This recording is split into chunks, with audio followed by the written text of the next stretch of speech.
Memo akwaba deba GCN page so meeting at the adjoa searching. Mr. Subscribe to my channel. Found some me a bell so. Obey a notification. Video be a be a share. Eei Afia Pokuwaa vim lady ena okase. Nane sema okay nane say. Oman penida da His Excellency John Dramani Mahama. Asemi ato eye 2021 me court and sensemi. The same thing ena ebi eto His Excellency Nana Dankwa Ekufu Ado. At that time, na oye candidates ede Emma NPP ama yukuno. The same thing na ebi eto no ewo 2012 abraye to aba ewie. Mentime ho ase esori na NPP for mo de omo nsem ekodan Supreme Court say Supreme Court NKB emfa emo because omo susu say 2012 abato na yeto no mo ena esesenka omo enwini. Na omo nsem omo court omo kan omo kra omo show evidence Vice President Dr. Baumia eka brofo akese na chinyina Supreme Court eka say Oban penida da His Excellency at that time na we president no to our members so omo kasem no ede emao e na wotu aso president nti aden e na 2021 e bia to na mo de court achinchin na opeso wini aden nti na wo so won kan kire His Excellency na do dan kwa ekufu ado so no so entu ya na members so na adofo nyeti avim lady e kase ina ne sei na e beka ya 2012 abraye to aba ewie MPP amayoku no so mo nti omo hase almost hasi because electoral commission every about to nimu e dey ama NDC for omo evidence bibia ye clear bibia show say MPP for no no wini 2012 about no intini so omo dey ama NDC for dey nya don beti ase and omo dey asem ne court na brofo akese come and see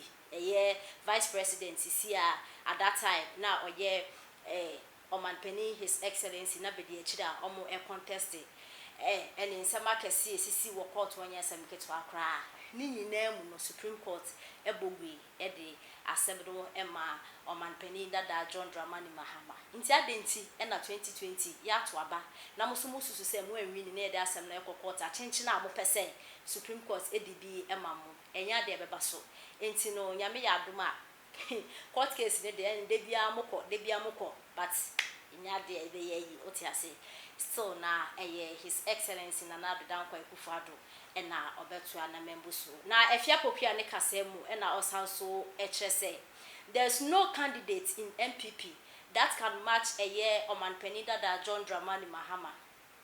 Eei Afia Pokuwaa say candidates be ni ho our MPP party ni mo betumi amache Oman penida da John Dramani Mahama to Franka ama NDC ama yukono ewo 2024 about to na yakwakoto no enti no MPP for omo empom ho asema omo fa Dr. Baumia na embra no omo yeso omo kwakofo bifufuru dia and 2024 MPP for very omo very poto enti Eei Afia Pokuwaa say Oman penida da John Dramani Mahama ebeya anka Supreme Court nsem no twaso because enya dia obemwini na 2012 ebi eto na nado court ebua ede ebunifo una woto aso nti 2021 dey so they forget to cry.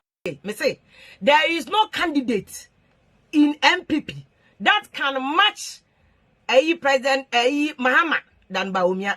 Say MPP ye mistake na election petition we kwadwo na say the mamo and I am fa mamo na say Supreme Court ka say enkoto ababio and e kwa de na mo konkrama so be yeshimo but say Supreme Court the mamo they say the 2012 Supreme Court the mama say mama diwade Baumia brofun kwa no betna so Baumia kokota hu but there's been quadruplication triplication double Togo for already Baumia kokika brofu on the face of the pink sheet. My lord, you and I were not there. Baumia wa yebi wagana Baumia wa yebi wagana ha papa sa brofu Baumia kokika ye nyina masa God to know buano cram say for us so they gave that Mahama kokotena jubilee do hine enjoy mama di wu hinio mahadi wu hinio Mahama di wu hinio di wu hinio na do 2020 dia Mahama obese assistant no na the beautiful thing I like about NDC story no the court Supreme Court nko say NDC ti abontin no mko ka say o ma win o mu do court o mu say obi en win yen call second round as I do court you go see your size one enti na me bo atuguba voice chere no 2021 dey atuguba dey say John wenya ne baby koi o see say John kojo utu every you see your size we should take your temperature Na said one can say, my Lord, I hate the baptism of fire there. I've gotten it, pa. No idiot can go to court, master. Even magistrate court to cry, we are idiot. You cannot go there. We are circuit court. If you are an idiot, you can't go there. You must be smart and sensible to even see possess who case before a court. You must be smart and sensible to even know, say, what will be a case against you for you to file an appearance in court. Master, 7 kwasi for enko court too. And yeah, easy job, no. May back to me say, after all this election petition, and Bibia Dua, Mayor 2024, there is nobody in MPP today, and there's nobody in MPP to come.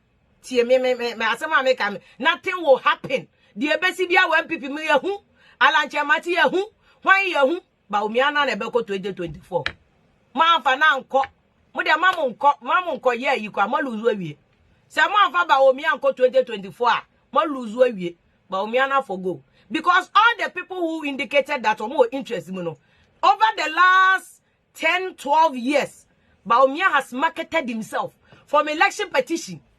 At even 2008, a Juma waye, one marketing and one sababedu and I'll be to the Amfanico because one for Baumia, may I end this year, your campaign cry, me campaign message about pay, on MPP from pay, not necessary.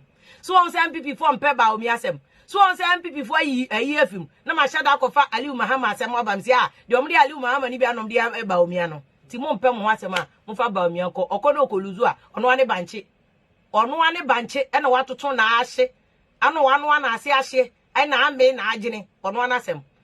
Ono kwa de betime face Mahama because Mahama so waton no ho awie say end the fans e be cross it. Tie me say there is no candidate in MPP that can match Eei President Eei Mahama than Baumia. Say MPP ye mistake. Na election petition we kwajo. Na say the mamo. And I am fan mamo. Na say Supreme Court kasi yan kwatwa babio. Ani e kwa de na mo grama so be ye more. Ano. Still 4 more for Nana to do more.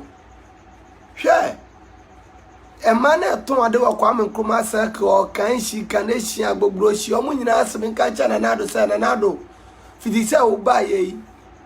Abaye ni bia mefo bia nwoma da waja obia mo bia ton na de na no mo siju no na o mo se form o wate na mo mo koto aba ne de aya na nado na da soro honum no number 1 unim sa de papa bia na da first Yesu Kristo number 1 ono ana wo soro otu aba number 1 me hwe be bia because nyoma wa se ho nyina ye bola goose number 2 nu kura de nye me say so pe free education a mia 1 so pe dum so a mia 2 so pe corruption a mia 2 so pe one district one factory a mia 1 me say otu abanama na do crampo na automatically no nyankopon the 60 years asen kan mfia obedi ho deda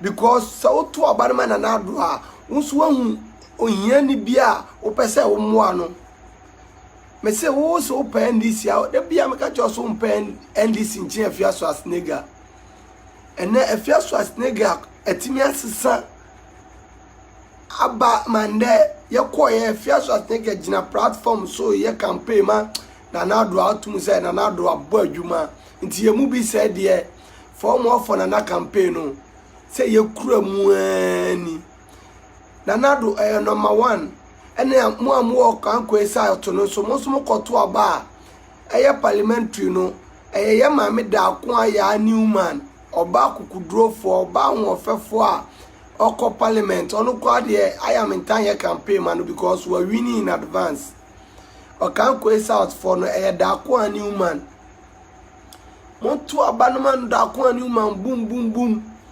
Kumasin so de medu wono chama untumi jenu Asante regional governor 1 eya governor 1 chama untumi Asante region de chama untumi ayadwuma ni nyina eho na ya 47 to salute to chama untumi waje Kumasi adwuma ni nyina ena central region won so na boka na Japan wase central region won nyina What my central region one na ye fu nti say ya wie kumase wona ya 47 seat no mutaka no person ye takashi ba otwene mutan obo aso o seat no ya beji ama MPP because afinu kumase wona ya 47 still for more for Nana to do more.